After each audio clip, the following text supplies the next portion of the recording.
The day of the will reading felt more like a sentencing. I arrived at the lawyer's office 15 minutes early, dressed in black slacks and a blazer I hadn't worn since my mother's funeral 2 weeks earlier. The morning air still carried the sharp bite of winter, but inside, the room was warm. Too warm. Thick with artificial heat, and thicker still with the unspoken tension humming between everyone seated around the polished mahogany table. I hadn't seen most of these people since the funeral. Relatives, a few family friends, and Grant, my older brother, my mother's favorite. He sat 2 seats away, legs crossed, tapping his fingertips calmly on the armrest. There wasn't even a flicker of grief on his face, just anticipation. The lawyer entered, carrying a thick file. He greeted us briefly, then adjusted his glasses and began. "This is the last will and testament of Margaret Lillian Whitmore, dated October 12th last year." I leaned forward slightly, heart thudding, stomach coiled tight. I wasn't expecting millions. I wasn't even expecting the house. But something. A token. A sentence. A gesture that acknowledged I had been there. That I mattered. To my beloved son, Grant Whitmore, I leave the family home located at 117 Brookshire Lane, along with all funds in checking and savings accounts, all investments, and all items of personal and sentimental value. A long pause. Then, that concludes the reading of the will. Silence. I stared blankly at the lawyer. My ears buzzed. "That's all?" He glanced at me, then down at the paperwork again. There is no mention of any other beneficiary. No mention of me, not even a line, not even a single possession. It was like I didn't exist. Grant turned his head slowly, meeting my eyes with that same infuriating calm. And that's when I knew. He wasn't shocked. He wasn't surprised. He was smug, because he had planned this. He'd always been good at worming his way into people's trust with charm and half-truths, but to manipulate our own mother into cutting me out entirely? That wasn't charm. That was betrayal. I didn't make a scene. I didn't cry. I didn't even flinch. But inside, something snapped. Because I had cared for our mother during her final years. I had been her nurse, her driver, her emotional anchor.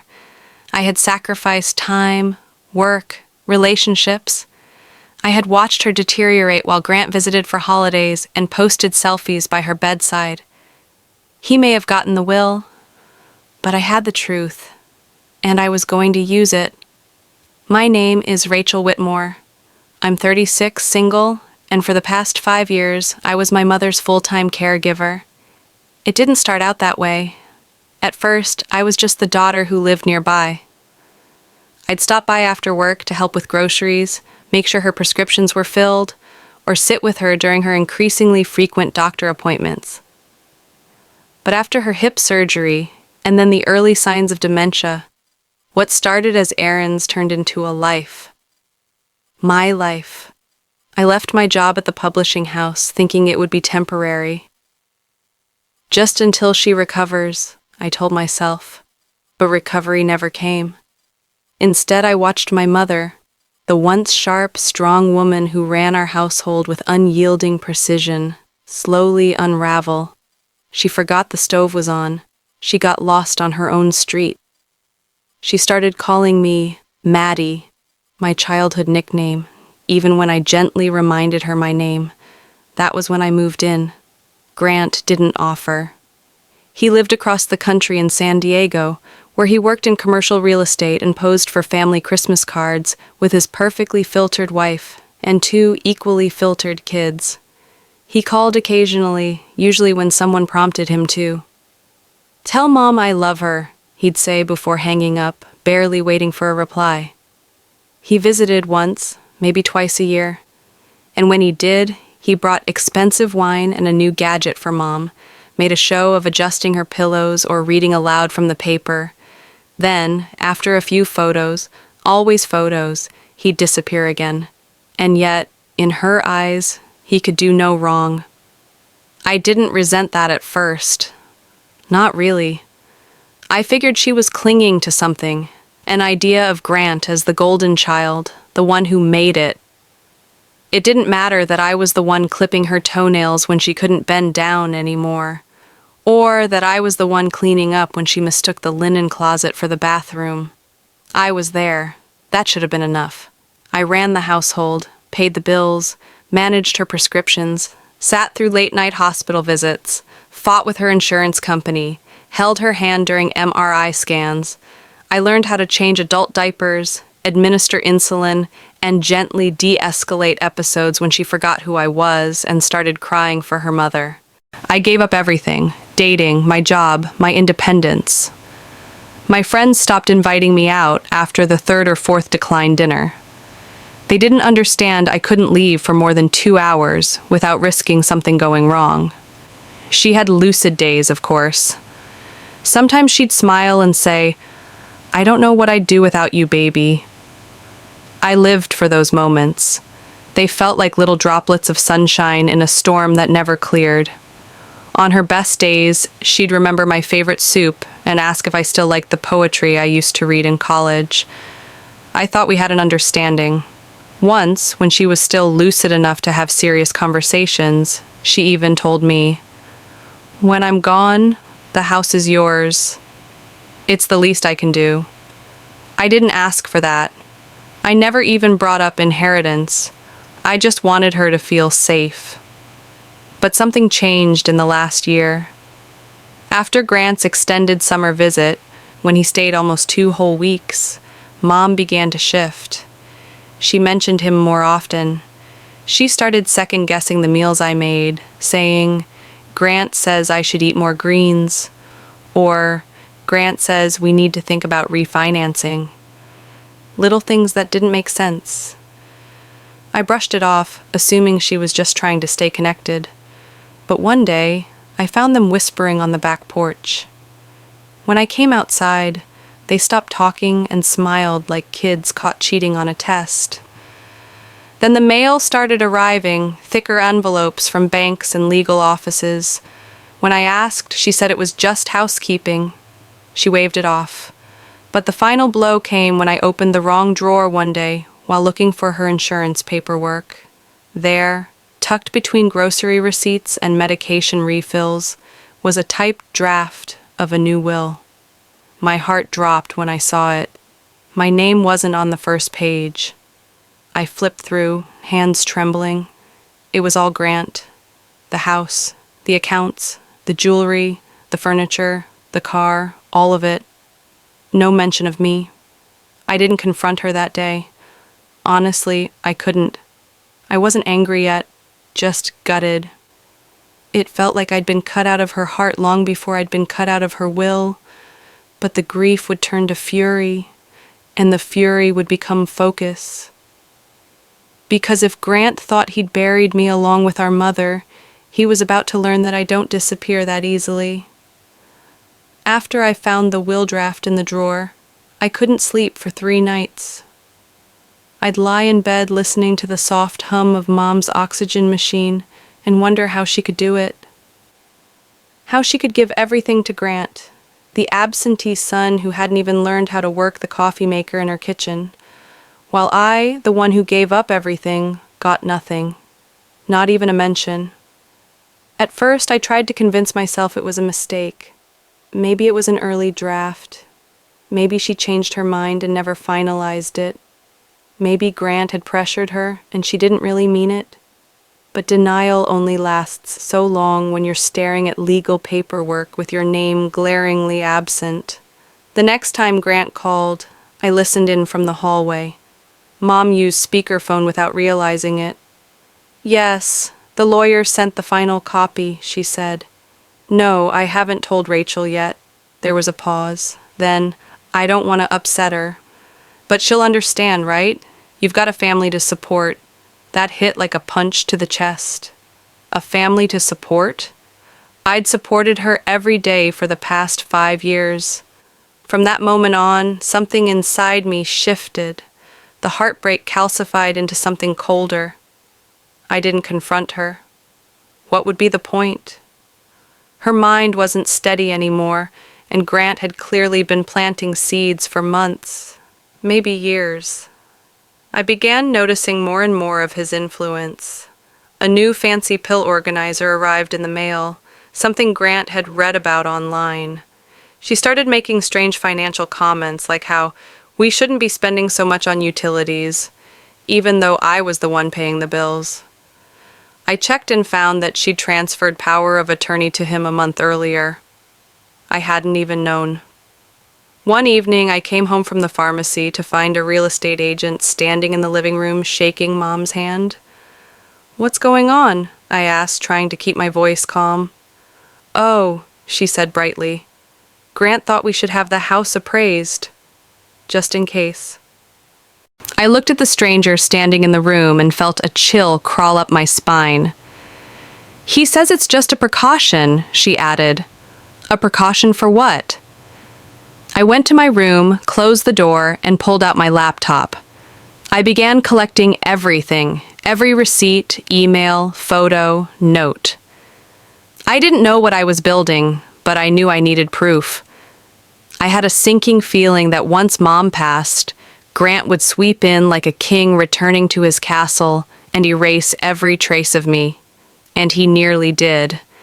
When Mom's final hospitalization came, just 3 months after the house appraisal, I barely slept. I was by her side for every test, every consultation. Grant flew in the day after she slipped into a coma. He brought his wife and kids and spent an hour in the hospital room taking photos. Then he left, saying, "We'll be back for the funeral." She died 2 days later. At the funeral, he gave a speech, talked about how close they'd always been, how much she loved her only son, how proud she was of her grandchildren. He didn't mention me, not once. I stood there, numb, while people patted his back and shook his hand like he'd just buried her alone. That was when I knew the will was final, that everything was real, that I had been written out of my own mother's story. But I wasn't going to let him control the ending. The day after the funeral, I made my first appointment with a probate attorney. I brought everything, copies of Mom's medical records, my financial spreadsheets, time-stamped photos, emails from doctors, and notes from her nurse. My lawyer, a sharp-eyed woman named Lydia Chen, took one look and said, "You might have a case for undue influence." I nodded. "I want to fight." She leaned back in her chair. "Then let's make it hurt." When Lydia said, "let's make it hurt," she didn't mean revenge in the emotional sense. She meant legal precision, the kind that cuts clean and deep. I didn't want Grant to suffer. I wanted the truth to be undeniable. Our first move was to file a formal contest of the will based on undue influence and lack of mental capacity. Lydia explained the burden of proof would fall on us. You have to show that your mother wasn't in a sound state of mind when she made this will, or that Grant manipulated her when she was most vulnerable. Luckily, I had documentation, years' worth. We gathered medical records showing Mom's cognitive decline, early-stage dementia symptoms beginning 2 years before the will update, emails from her doctor noting confusion and memory lapses during appointments, text messages and voicemail recordings where Mom called me her guardian angel, sometimes forgetting that Grant even lived out of state, photos of daily life, me helping her eat, dress, navigate the stairs, fill her meds, testimony from her nurse who confirmed that Grant rarely visited and that I was the sole caregiver day in and day out. But Lydia wanted more, something personal, something emotional. What about voice memos, journals, anything in her handwriting near the time of the will? She asked. That's when I remembered the birthday card. It was dated just 2 weeks before the will change. In it, Mom had written, I don't say this enough, but I'd be lost without you. You've given up so much. One day, I hope I can give something back. That card became a cornerstone of our case. While Lydia worked the legal angles, I quietly began to expose the truth to people Grant had fooled. Family members, neighbors, mom's friends. I didn't yell or accuse, I showed them facts. A few were stunned. Most just shook their heads and said, "We always wondered why he was suddenly around again." Then came the deposition. Grant showed up in a tailored suit, full of confidence. He smiled at me like this was a family reunion, not a legal battle. Under oath, Lydia questioned him carefully. "How many days did you spend at your mother's house in the last 12 months before her passing?" He stumbled. I visited twice. Did you live there at any time during her illness?" "No, I live in Portland." "Did you provide any financial assistance for her care?" "Not directly, but I helped coordinate things." "Were you aware your sister, Ms. Rachel Whitaker, left her job to provide full-time caregiving?" I suppose. I mean, that was her choice." That line sank him. When we presented the financial records, it became clear Grant had benefited even before Mom died. He had gotten her to co-sign a loan. He'd borrowed from her savings account for home repairs. There were emails where he offered to help manage her investments, which just so happened to involve transferring money to a joint account in his name. Lydia filed for a temporary freeze on the estate while we moved forward. The final blow came when we subpoenaed the attorney who drafted the new will. He admitted that Grant had brought their mother in alone, hadn't provided documentation of her mental fitness, and hadn't informed her original attorney of record, despite being aware of that relationship. "Is that standard?" the judge asked at the pre-hearing. The attorney swallowed hard. "No, Your Honor." By the end of that week, the tone had shifted. Grant stopped replying to my lawyer. His team asked if we'd consider mediation. I didn't want everything. I didn't want revenge in the petty sense. I wanted recognition, and that was what I was about to get. The courtroom was colder than I expected. Not the temperature, just the mood. Tension hung in the air like dust in a sunbeam, quiet but undeniable. I sat on one side of the aisle, my hands clasped tightly in my lap. Across from me was Grant, legs crossed, dressed in a somber navy suit, his expression carefully blank. He didn't look at me once. The judge entered, the room rose, then sat. My attorney, Mr. Whitman, opened with a calm, steady voice. "Your Honor, we are not here to contest the existence of the will. We are here to challenge the conditions under which it was created." He laid out our case, piece by piece, years of my care, my financial contributions, emails between me and my mother's doctors, a signed notarized letter from Mom's previous attorney stating he had never intended to disinherit me, and then the recording. I had debated for weeks whether to use it. I'd taken it during one of Mom's quieter evenings, a month before his decline turned steep.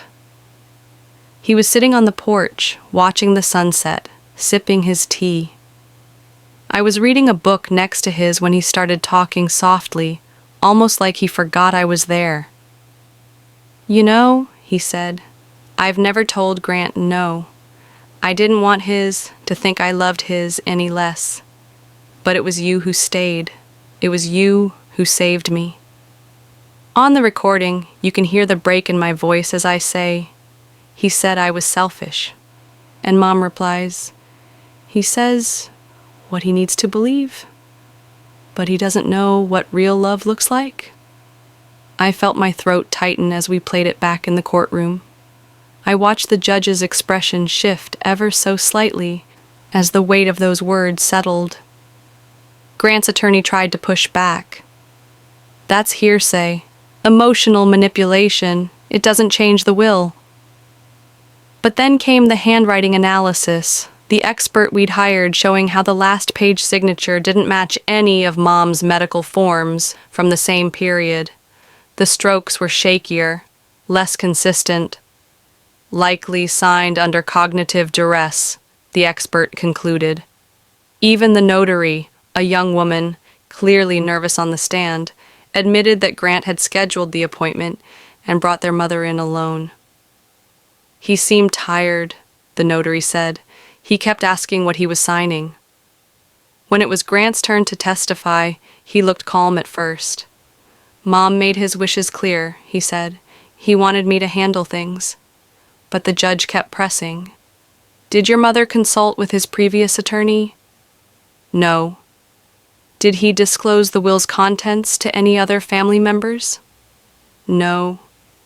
Was your sister, the person living with your mother at the time, made aware of these changes? No. That pause was everything. The judge leaned back, exhaled slowly, and said, I'm going to need some time to review. A recess was called.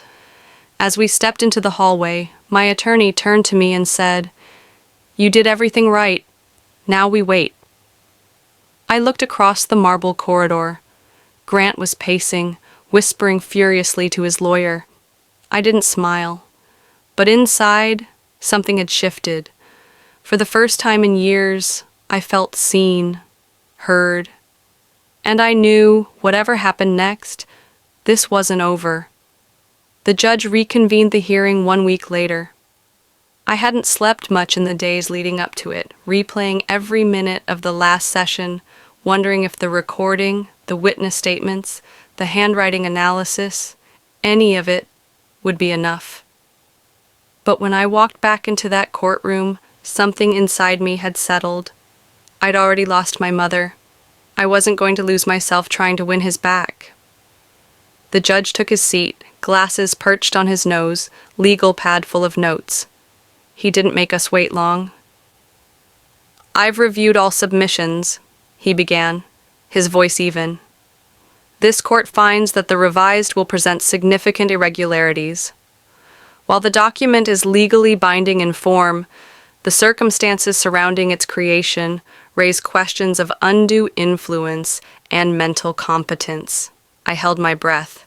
The court cannot, in good conscience, allow the current distribution to stand unchallenged. Therefore, I am granting partial invalidation of the will. The estate will be divided equitably between both surviving children. Additionally, caregiver compensation will be formally awarded to Ms. Rachel Whitmore for her years of unpaid service. There it was. Justice, not perfect, but real. Grant didn't move at first, then, as if waking from a spell, he stood and left the room without looking back. His footsteps echoed down the marble hallway like a retreat.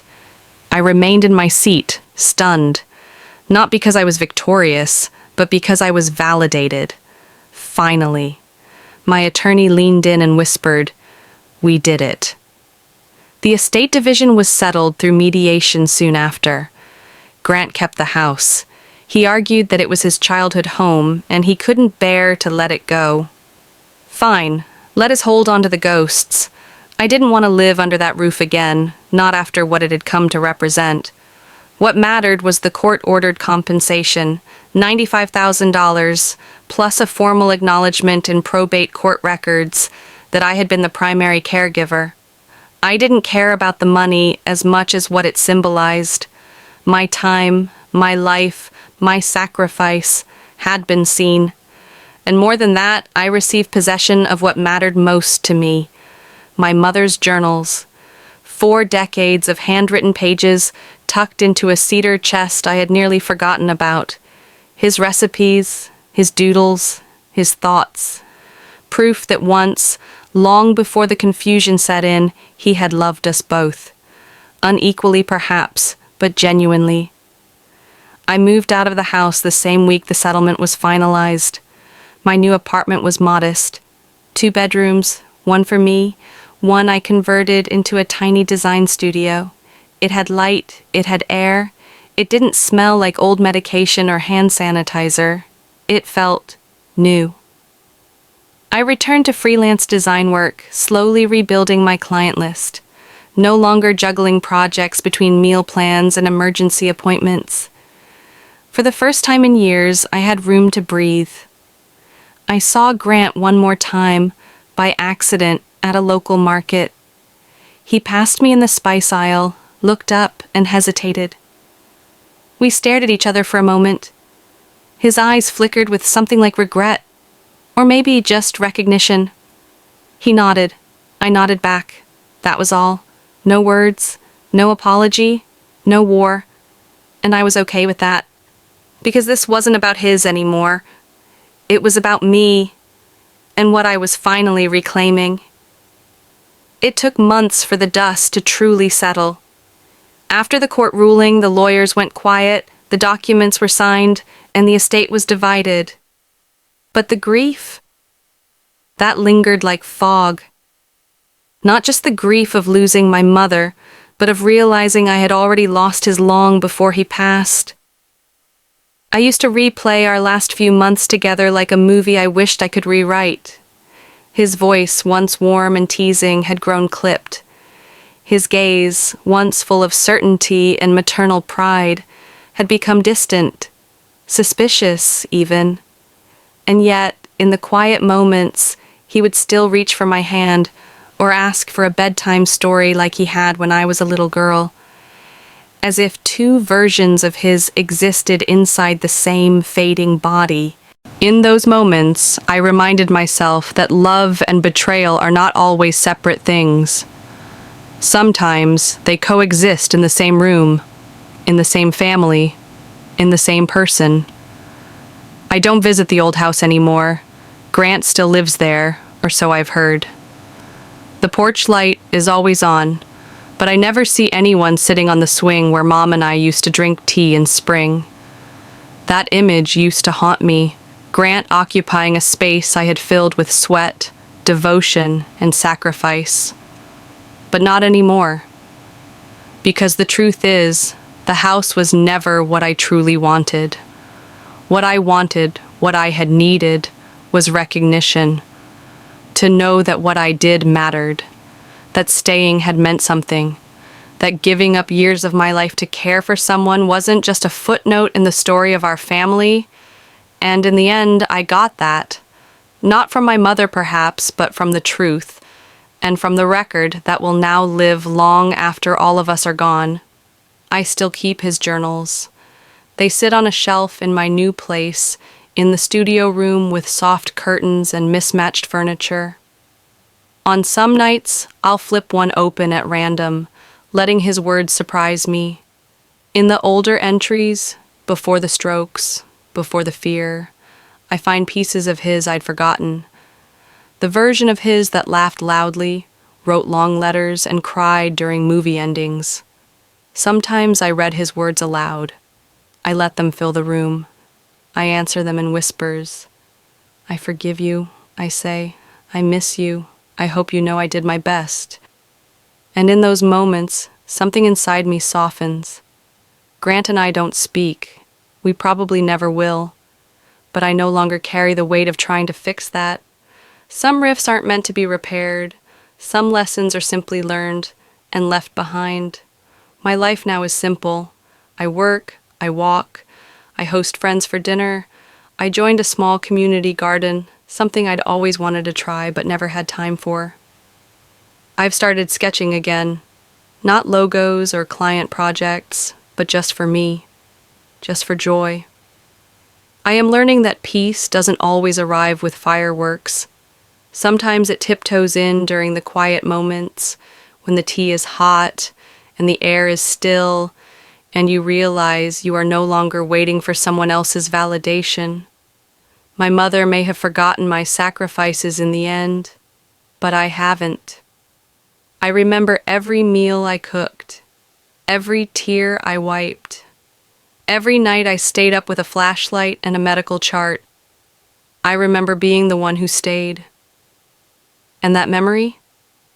That's mine. Unshared, unshakable. And now, finally, unburdened,